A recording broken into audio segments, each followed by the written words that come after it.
Soy de noche en la noche que se acoge, dándome su inocencia de niño pequeñito.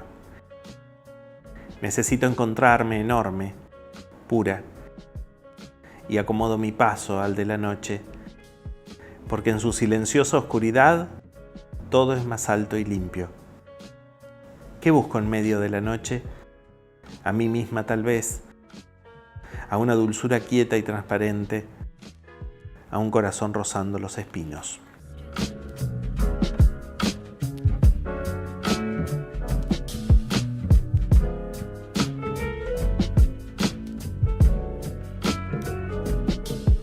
Las obras no paran.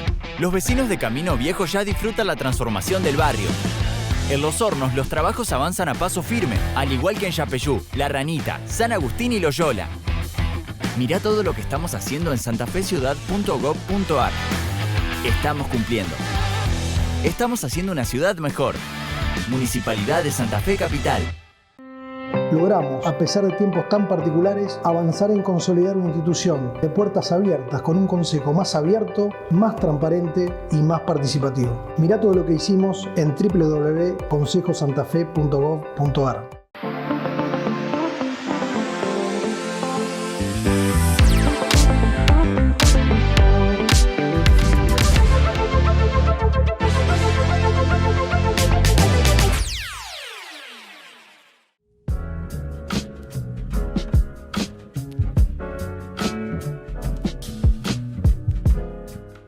¿Qué tal? ¿Cómo andan? Bienvenidos a Dos Lectores.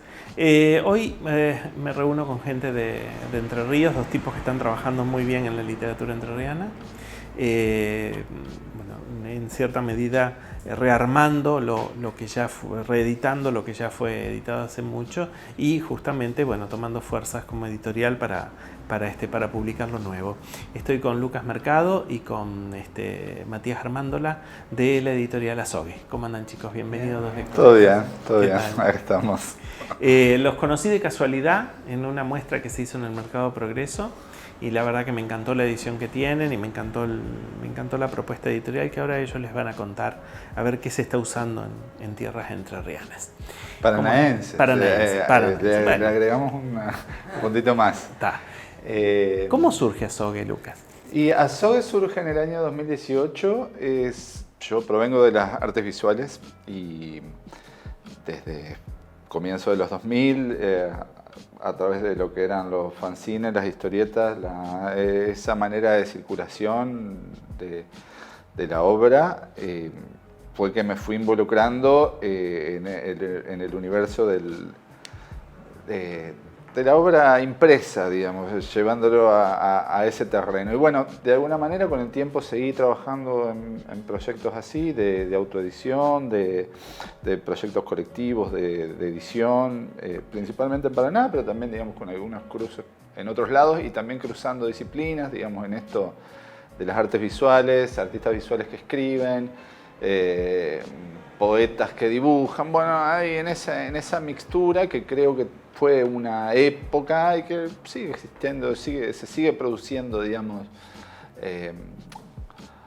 obra gráfica y obra poética en esos límites. En el año 2018 comienzo con esto de Azogue y bueno, ya felizmente van 20 títulos publicados de autores entrerrianos, algunos también santafesinos, cordobés también, y esta pequeña colección, que es la que estábamos trabajando con Matías, y también mencionar a Lautaro Maidana, que pieza fundamental también, porque Lautaro ya venía trabajando conmigo en la corrección de los libros de Azogue, y en particular Lautaro trabajó bastante con lo que fue el libro de Reinaldo Gross, de esta colección de 5 títulos, de la cual llevamos 4 publicados, en coedición con la Editorial Municipal, que es una editorial incipiente, digamos, de Editorial Municipal de Paraná.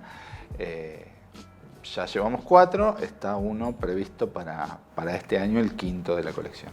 Vos sabés que a mí cuando vienen editores, acá han venido varios editores a conversar y a charlar de su tema, uno se formó hace muchos años en la literatura donde no había editoriales.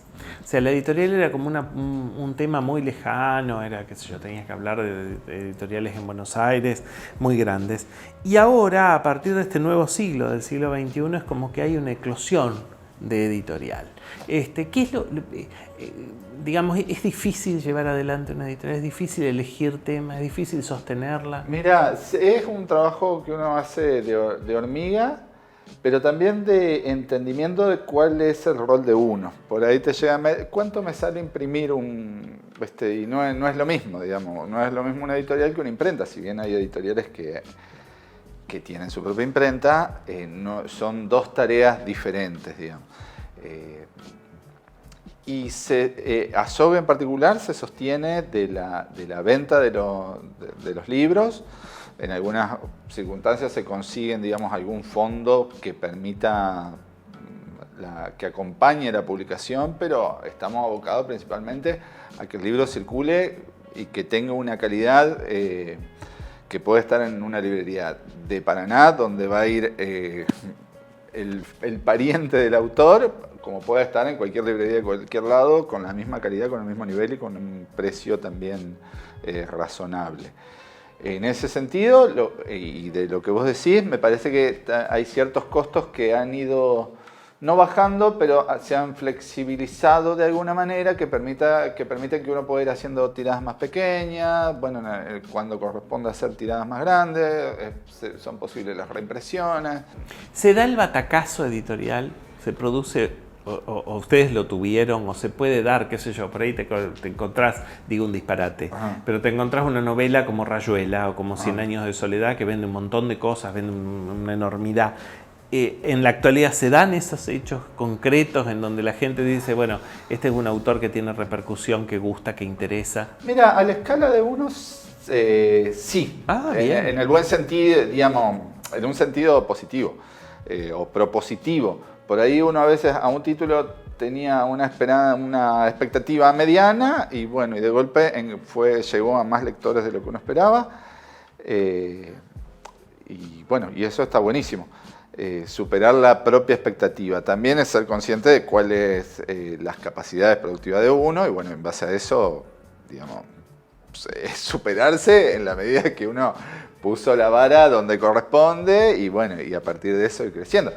Igual, no sé, yo me acuerdo en su momento cuando con Ladrillero, no lo publicamos nosotros, pero digo, en esto de batacazos, cuando fue el caso de Selva Almada, digamos, bueno, sí, de Ladrilleros, que tuvo, no sé, una bocha de reediciones con una editorial mediana, pequeña de Buenos Aires, bueno, ahora está con Mar Dulce. Con Mar Dulce. Lo mismo en la escala regional, hay libros de Azogue que permiten por ahí apostar a otros que van acompañando. Digamos, concretamente con nuestra colección, el caso del libro de la reedición de Pájaros de nuestra tierra, de Marcelino Roman, que es un libro que ha tenido, digamos, una circulación tal vez mayor que los otros, pero un libro va llamando al otro, digamos, eso es así y eso es lo que hace digamos, a que una editorial pueda tener esa perspectiva más allá de la que puede tener la expectativa del propio autor con su obra, sino, bueno, es como... Decime, ¿y el escritor se ocupa de distribuir su obra? ¿Qué es lo que beneficia, digamos? Ustedes tienen un circuito de librerías, sí, donde ubican las novelas, ¿no? Los textos. No, es fundamental, perdón, me adelanto, es fundamental que el autor se mueva. Se mueva, sí. Que ande y porque todo suma. No, porque acá viste que viene gente que sueña con el qué sé yo, el cheslón, el escritorio de palo de rosa. Yo escribo mi poesía y mis cuentos y después ya me dejan de pertenecer y se lo doy al editor. Y el editor a veces se mete en un berenjenal enorme porque vos tenés que salir a ubicar el libro, que es un trabajo que a los escritores no nos gusta hacer mucho. Y es una epopeya, no siempre. No, sí. Yo en eso cuento muchísimo con los y las autoras, porque es así, digamos. Y lo es acá y lo es en todos lados, digamos. está bien, no tiene que tener la misma responsabilidad que uno, pero sí, digamos, bueno, uno está contando con el autor y espera que siga publicando, así sea, si no es con uno, con otro, y en el caso de Azogue, la mayoría son autores de mediana trayectoria o algunos incipientes, pero bueno, gente que esté haciendo lo que estamos buscando, digamos. Y decime, ya digamos, hay algunos que llaman su segundo libro, en lo que te decía, viste, que un libro llama al otro, y si uno hizo una buena edición de un primer libro, probablemente el público que también el público de las editoriales pequeñas, por ahí no es muy amplio, pero es fiel. Entonces, en esa fidelidad uno tiene que también, ser consciente que hay una persona que está como acompañando y que va siguiendo lo que uno va haciendo. Y bueno, y tenés que mantenerte, digamos, con una búsqueda que la puedan identificar, flexible, pero bueno, que vaya hacia algún lado. ¿Cuántos libros tiene que editar una editorial por año para tener cuántos? O sea, para tener una presencia determinada. Eso que decís vos de las editoriales chicas es una gran verdad. El tema de que por ahí uno dice, ay, publicar en una editorial chica, no, porque yo sueño con que venga Random House y me publique y qué sé yo, y ahí te conoce todo el mundo. Pero a veces, muchas veces, las editoriales chicas son más cuidadas y tienen esa cosa de que a un autor te lo, digamos, te lo lanzan, te lo presentan de otra forma. Mi pregunta es, ¿cuántos libros edita una editorial en un año para tener presencia? ¿5, 10, 20? Los que puede. Mirá, así, por decirte, en nuestro caso, a 6 títulos por año, pero te digo que Mar Dulce, que recién la nombramos, debe estar en 8, 10. No más. Y varias que yo conozco, así de una intermedia, están en 10, 12. Está la fantasía de publicar en una editorial grande, pero también una editorial chiquita no tiene la capacidad, no tenemos la capacidad. Yo a veces recibo materiales que son interesantes o que están buenos, pero o son muy extensos, y los libros que publicamos no podemos superar los 140 páginas por una cuestión del precio al público, bueno, cuestiones ahí que no cierran, pero que bueno, a veces, y porque ya este año ya está cubierto. Y bueno, y así, ¿viste? Como que tampoco es tan sencillo, ¿viste? No es tan sencillo. El tema con la editorial, la edición de autor, vos te enfrentás ahora al otro problema que están teniendo los autores que se publican los libros, que es honesto, porque cada uno... Sí. El tema de que las librerías no te los toman, no te lo pueden liquidar. Por más que hayan vendido 2 ejemplares, el precio de esos 2 ejemplares no te los puede liquidar. Sí. Parece que por ahí es tentador. Me parece que hay el universo es amplio, digamos, y hay lugar para todo. En ese sentido, ¿viste? Banco todo. Pero hay que saber en cuál se mete uno. Uh-huh. Banco totalmente una autoedición, y porque vos la vas a subir a tu Instagram, le van a dar like y vas a ser feliz y porque lees tu poema y etcétera. Pero bueno, después tenés que saber que hay otros lugares donde no va a acceder. Lo mismo a mí como editorial, yo sé que una cosa puede y otra cosa no, y el librero sabe que por ahí está atado a un sistema de novedades, a un sistema de rendiciones. Hoy en día, con la aceleración inflacionaria que hay, claro, le llega el autor con 2 ejemplares de un libro y después estar pendiente de que la cuenta para acá y está tapando bache con la plata de... es imposible. Hacemos un breve corte porque nos quedamos hablando de editoriales con Lucas y bueno, nos enganchamos y bueno, es un vicio. Y seguimos en programa.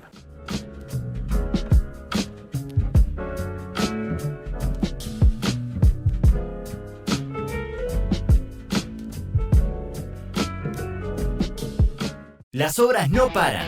Los vecinos de Camino Viejo ya disfrutan la transformación del barrio.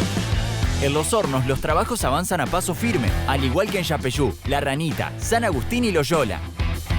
Mirá todo lo que estamos haciendo en santafeciudad.gov.ar. Estamos cumpliendo. Estamos haciendo una ciudad mejor. Municipalidad de Santa Fe Capital.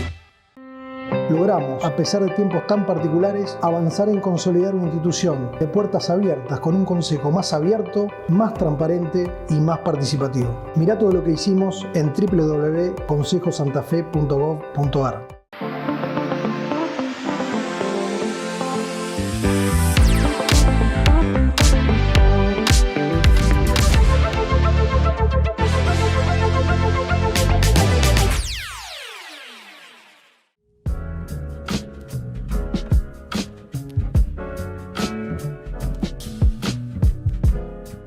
Bueno, seguimos en programa, pues nos hemos quedado conversando con Lucas mucho tiempo. Matías, Sí. bienvenido a Dos Lectores. Muchas Matías. gracias. Hace muchos años hablamos en un programa de radio de la AS de allá, Los Fantasmas de la Colmena. Así es. Y yo me entusiasmé mucho con el trabajo que estabas haciendo vos, porque vos estabas haciendo un trabajo de recuperar primeros libros u obras únicas de determinados autores entrerrianos que las nieves del tiempo las iban a perder para siempre. Sí. Y gracias a vos son voces que se vuelven a editar. Sí, es la intención, digamos. Bueno, está ocurriendo. Sí que es un hecho. Con su ritmo y con el alcance se va logrando, se van concretando algunas cositas de esas primeras ideas, digamos, que hubo en su momento. Sí. De hecho, la cuestión de la editorial viene a raíz de ese trabajo previo. La convocatoria de Lucas que me hace para trabajar en la colección tiene que ver con ese trabajo, con Lectores del Paraná, que es la cuenta, digamos, que había creado y que administro ahora muy esporádicamente hasta que vuelva a tomar ritmo, tanto en redes, digamos, en Facebook como en Instagram. Y la idea en realidad original de ese trabajo era hacer un relevamiento general de textos, de obras y de publicaciones, que en principio era solamente con los libros editados y que después transmigró, digamos, a cuestiones de prensa. Entonces ya era directamente una cuestión de archivo. Claro. Entonces, del libro pasamos al archivo y del archivo, por decantación, terminé buscando a los familiares de los autores, ya desaparecidos y olvidados, digamos, por el tiempo. Y bueno, todo eso fue como de alguna manera preparándome para cualquier posibilidad, y ahí estuvo la convocatoria de Lucas para pensar esta colección. Que eso es rescatar parientes de escritores, medio una fauna. Porque lo digo peyorativamente, el tema es que por ahí te encontrás. El trabajo del escritor es muy solitario, la gente no lo sabe. Entonces por ahí te encontrás que el tío escribía, sí, mi tío tiene un libro de cuentos del año 20, o mi tía escribía, murió soltera. No, eso pasó ahora con los papeles de la tía, agarramos, hicimos asado. Sí. Ese es el problema, reconstruir la obra de autores que no han tenido descendencia o que la descendencia no le dio bolilla a la obra del padre. Exactamente. Sí, las situaciones son bien disímiles, desde familiares que hicieron un culto de la obra de su padre o de su madre y salvaguardaron una buena parte de ese material, hasta familiares que nunca entendieron bien qué hacía. Y, por ejemplo, hay situaciones como de casos nacionales, digamos, como Fermín Estrella Gutiérrez, otros personajes, digamos, de la época de la que estamos hablando de estos libros, que directamente los familiares diseminaron la biblioteca, vendiendo por un lado partes, por otro lado otra parte, y la sorpresa de eso es que muchas veces, consiguiendo los libros de los autores entrerrianos, porque digamos, parte de esta cuestión también tuvo que ver con formar un fondo bibliográfico entrerriano personal. Y en ese rastreo uno ve cómo en las dedicatorias, por un lado uno consigue un libro y está dedicado a Fermín Estrella Gutiérrez o a González Arrilli, y de repente por otro lado conseguís uno que es de la misma biblioteca. Y bueno, claro, y esa es una de las grandes complejidades que tiene lo de pensar en rescatar una obra por fuera del libro conocido en su época y editado, digamos. Entonces como, bueno, ahí también está ese trabajo de... Y bueno, sorpresas, siempre hay sorpresas. ¿Cuál es el autor? Vos nombrás mucho yo lo seguía por Facebook, síganlo, búsquenlo, ¿cómo es? Matías Armandra, pero la cuenta es Lectores del Paraná, Literatura Entrerriana. Que hace, rescata muy buenos poetas. Es muy buen seleccionador de poesía, Matías, y lo poco que he leído yo de esa página es muy interesante. Hay un poeta que vos lo seguiste mucho, modernista. Guillermo Saraví. Guillermo Saraví, Sí. es medio como tu fetiche. Y es mi blasón, para soportar la realidad, vamos a decir, ya que estamos hablando en clave modernista. ¿De qué año es Sarabí? Y Sarabí nació a fines del siglo XIX, Claro, sí. el último año del siglo XIX, y bueno, falleció a mediados de los 60. Pero la cuestión de Sarabí, al margen de esta cuestión de, yo siempre digo, parafraseándolo a Machado, camino con el hombre que siempre va conmigo, y en algún punto Sarabí siempre está. Pero por la proximidad o por lo que me ha llevado a vincularme con él, primero a partir de su obra, pero después a través de todo lo disperso y todo lo que uno puede reconstruir.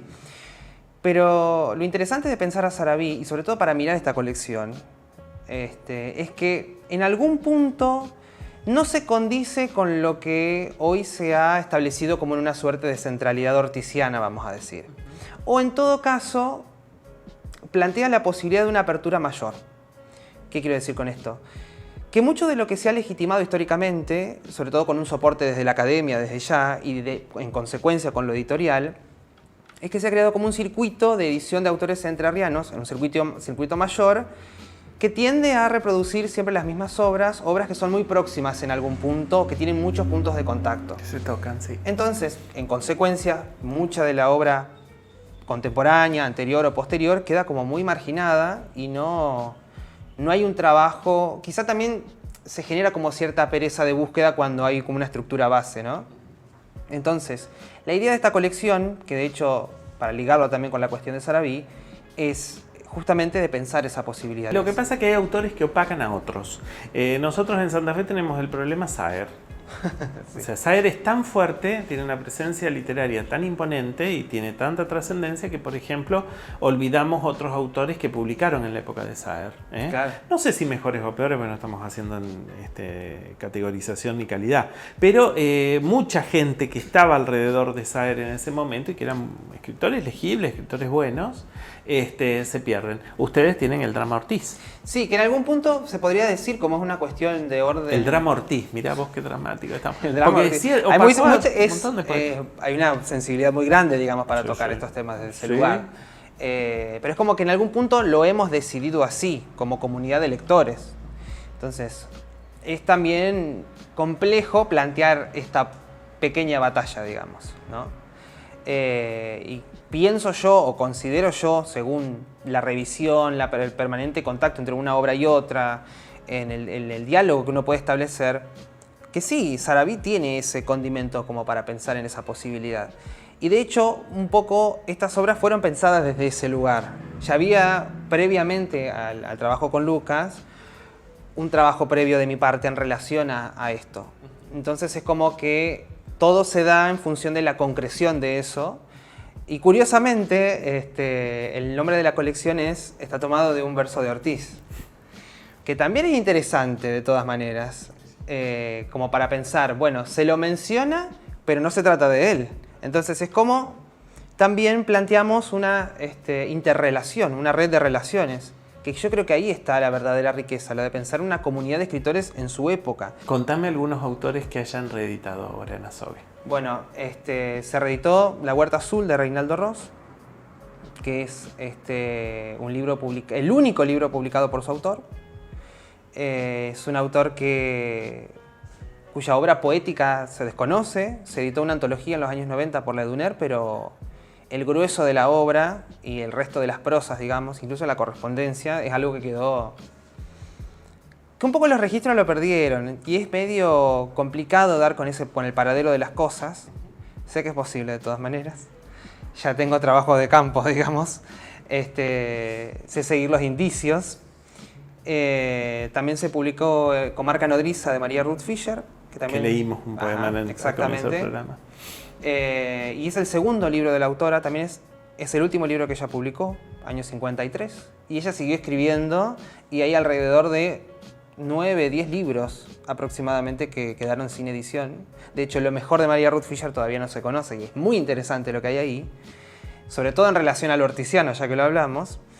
Y bueno, el libro de Marcelino Román, que mencionaba justamente Lucas, es un libro que ha sido impreso en otro momento, creo que a principios de los 2000, pero nunca se respetaron los dibujos originales y hubo otro tipo de intervenciones, era una edición pensada desde otro lugar. y lo que yo puse, digamos, en estas ediciones es recuperar no solo el material original, sino proponer una lectura, una edición crítica. Claro. Entonces, con lo relevado de los núcleos hemerográficos, hacer comentarios o formular comentarios para ver cómo se construyó ese poema, cuáles son las variantes, cómo se dio a conocer en primer lugar. Y eso acompaña todas las ediciones. Y por último, hasta ahora, está el libro de Carmen Segovia García, que es, Agua desnuda. Agua desnuda, que es la concreción de muchos proyectos previos que involucran a la SAD en los años 60, que involucran a María Ruth Fischer, que fue sobrina de Carmen, y al profesor Helio Cerelles, que fue un docente sumamente relevante de la vida institucional de Paraná.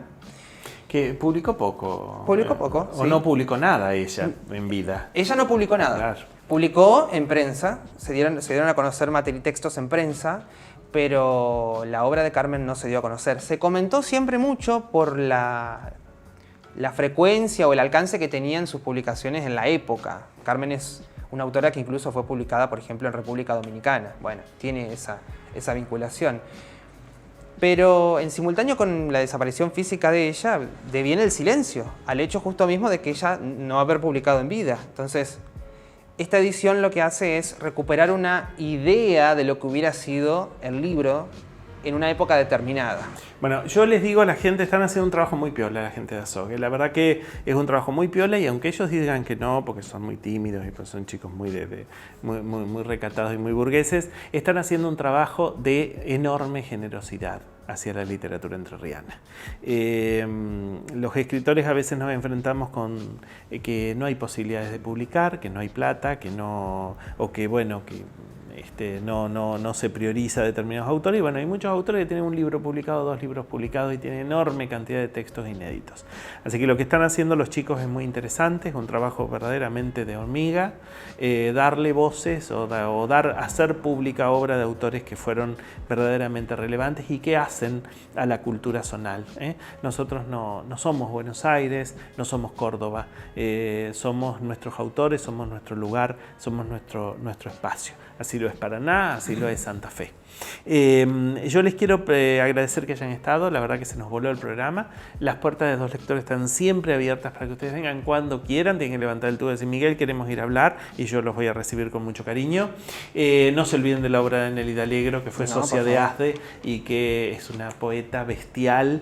Sacó nada más que 2 libros y los 2 muy buenos y no se consiguen más. Y acá abajo, señalo abajo porque es el Zócalo, deben aparecer el mail de la editorial, los que quieran mandar material o quieran comprar libros de ustedes, ¿dónde los consiguen? Sí, digamos, azogue.com.ar, a través del Instagram, el Facebook, en librerías de la ciudad de Santa Fe, Paraná. Bueno, pero nos contactan y... Los contactan por ahí. Este programa se sustenta con suscripciones. Ustedes saben que es un programa que sale en un canal de cable, pero bueno, su duración, su prolongación en el tiempo está a través de un canal de YouTube. Así que los que busquen el link, linkean el programa de los chicos de Azogue y pongan suscribirse. A nosotros nos hacen un favor enorme, porque gracias a esa suscripción el programa sigue vigente. Es un programa que habla de literatura. La literatura siempre está relegada. Y bueno, es el único programa en Santa Fe que habla que habla exclusivamente de literatura y del trabajo del escritor. Yo los despido, muchas gracias por estar. No, por favor, gracias por la invitación. Y nada, sigan leyendo, que es el único vicio que no hace mal, al contrario, abre cabezas. Chao.